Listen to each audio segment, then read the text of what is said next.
Assalamualaikum warahmatullahi wabarakatuh. Hai sahabat belajar dimanapun Anda berada. Hari ini kita bertemu lagi dalam pembelajaran retorika.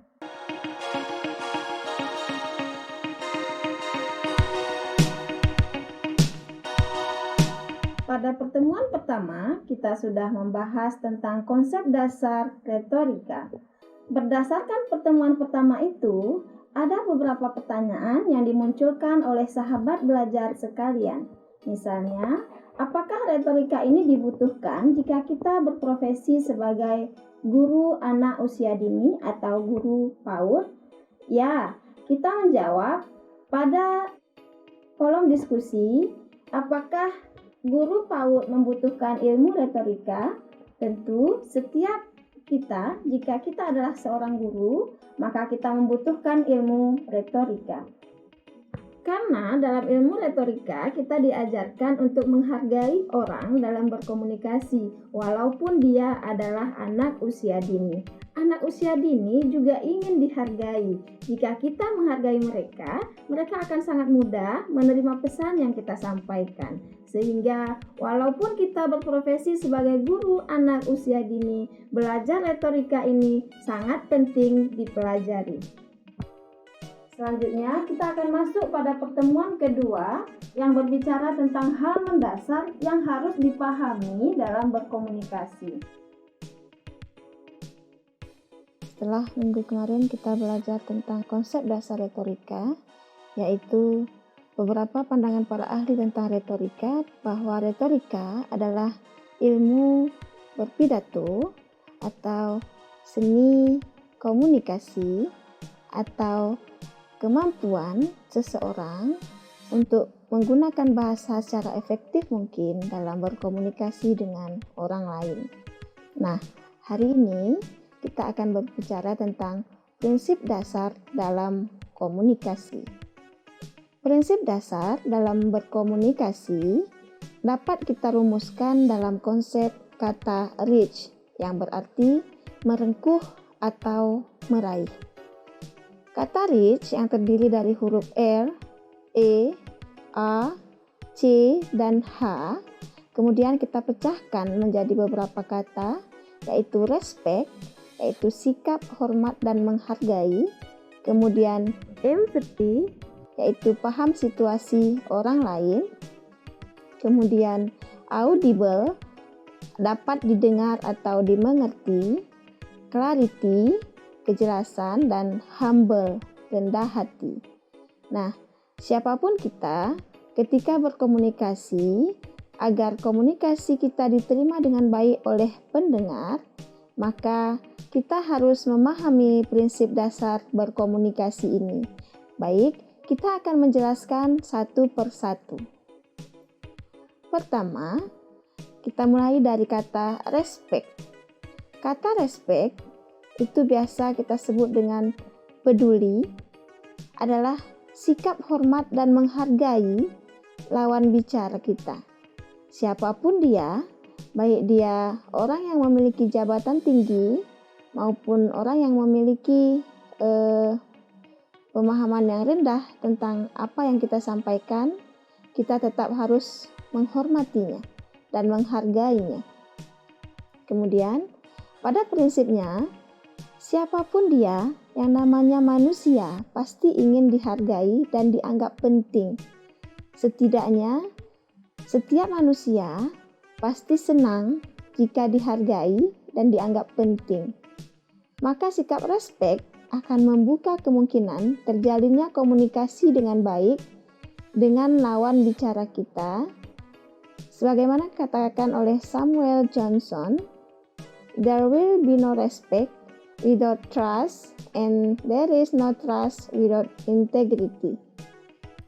Selanjutnya, kata empathy yang berarti kemampuan seseorang untuk menempatkan diri kita pada situasi atau kondisi di hadapan orang lain. Empathy berarti paham situasi orang lain. Untuk memahami situasi orang lain, kita harus memiliki kemampuan untuk menempatkan diri kita pada situasi atau kondisi yang dihadapi orang lain itu. Kemampuan untuk mendengar dan bersikap reseptif atau siap menerima masukan atau umpan balik dari lawan komunikasi kita. Selanjutnya, kita perlu mengerti dan memahami dengan cermat kondisi lawan bicara kita. Misalnya, lawan bicara kita sedang sakit atau sedang kurang sehat. Kita tidak mungkin memaksakan untuk berdiskusi berlama-lama jika memang lawan bicara kita dalam situasi yang tidak memungkinkan. Maka, kita perlu senantiasa memahami situasi. Selanjutnya, empati akan memudahkan kita memilih cara dan sikap yang tepat agar pesan mudah diterima. Nah, selanjutnya adalah audible, berarti kata dapat didengar atau dimengerti. Bagaimana supaya pesan kita dapat didengar atau dapat dimengerti? Pesan kita dapat didengar dan dimengerti tentu harus memiliki kunci utama, bersifat audible atau agar dapat dimengerti. Misalnya, susunan kata-kata yang digunakan harus sesederhana mungkin. Selanjutnya, fokus pada informasi penting yang ingin kita sampaikan, tidak perlu bertele-tele. Selanjutnya, gunakan ilustrasi atau analogi untuk memperjelas. Selanjutnya, taruhlah perhatian pada fasilitas yang ada dan lingkungan di sekitar Anda. Selanjutnya, selalu menyiapkan rencana atau pesan cadangan jika pesan yang disampaikan sebelumnya tidak mencukupi atau tidak sesuai atau tidak layak, maka akan ada selalu rencana cadangan yang akan dikomunikasikan kepada orang lain. Selanjutnya adalah clarity.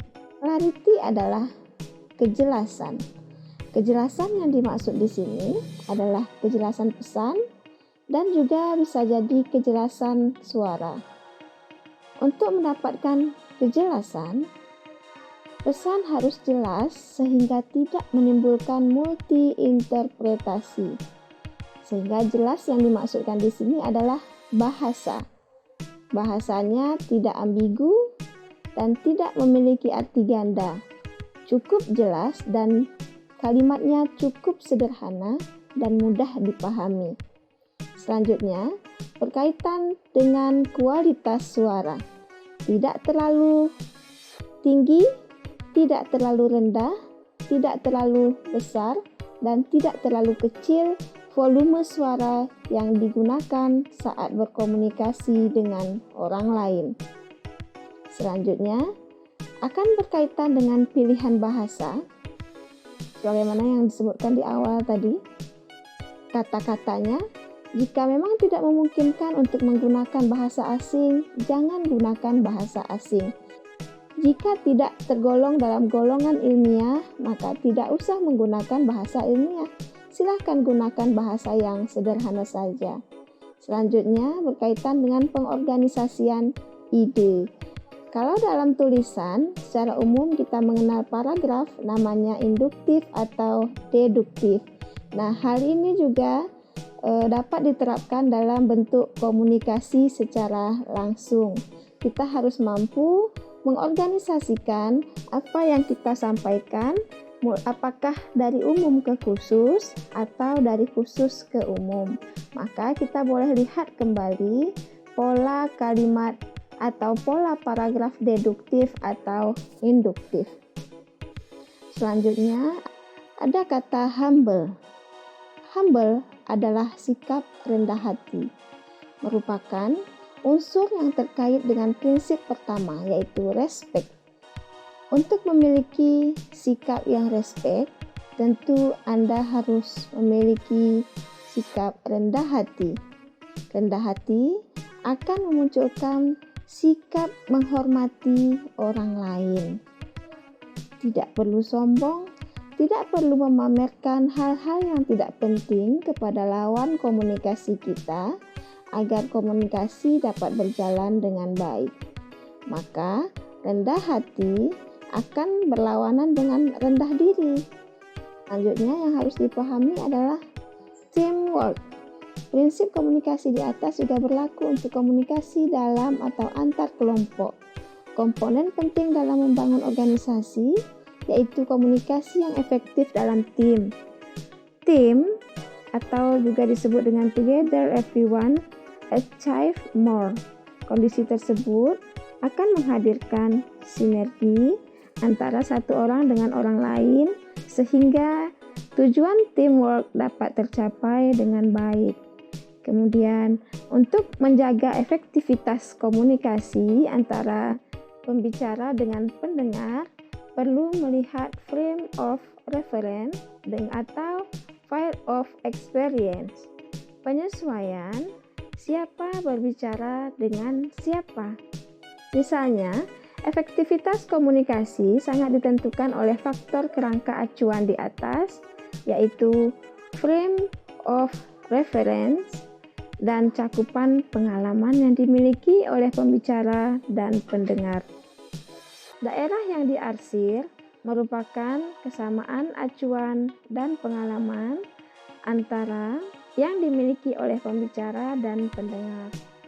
Artinya, jika pembicara dan pendengar memiliki acuan dan pengalaman yang relatif sama, maka komunikasi akan berjalan dengan lancar. Daerah yang diarsir semakin luas berarti komunikasi makin efektif. Sebagai ilustrasi, jika Anda seorang mahasiswa akan berkomunikasi dengan seorang petani, harus ada upaya menyamakan atau mendekati acuan kemampuan berpikir dan pengalaman yang dimiliki oleh petani. Misalnya, untuk memahami seorang petani, setidaknya Anda paham bagaimana teknis bertani, bagaimana profesi bertani agar komunikasi dapat berjalan dengan baik. Dengan demikian komunikasi akan bisa berjalan dengan lancar atau biasa disebut pembicaraannya lebih nyambung. Penutup, cara bicara mengungkapkan apakah kita orang yang terpelajar atau kurang ajar. Demikian materi kita hari ini. Sampai jumpa minggu depan. Assalamualaikum warahmatullahi wabarakatuh.